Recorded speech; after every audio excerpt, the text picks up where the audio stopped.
Renowed British cosmologist Stephen Hawking publishes his original 1966 doctoral thesis online for the first time. The research paper is now freely available to anyone who is interested to learn about the theoretical physicist's earlier views concerning the universe.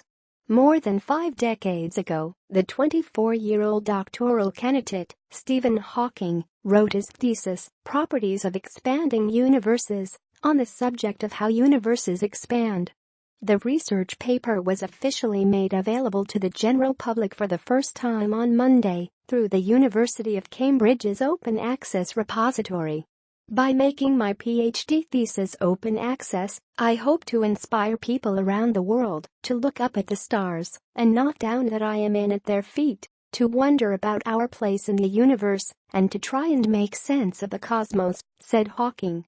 In the thesis, Hawking examines and discusses the implications and consequences of the expanding universe.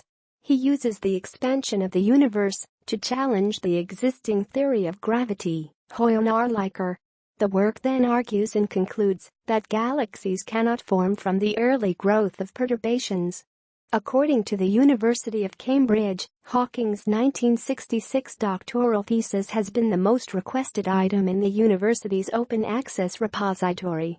Recently, the thesis has been receiving hundreds of requests from readers desiring to download the whole paper, the university said.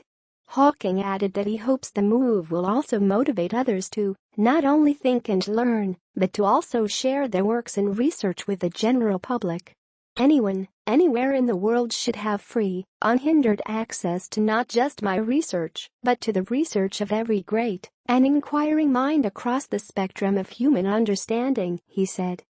Hawking began his university education at the University College, Oxford in 1959 at only 17 years of age.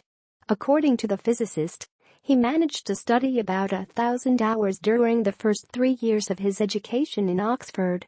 During Hawking's years as a doctoral student, he was diagnosed with motor neuron disease, a specific disease that causes neurons to die. The young man almost fell into a complete depression. At this point of his life, however, he managed to continue his studies and started developing a reputation for brilliance.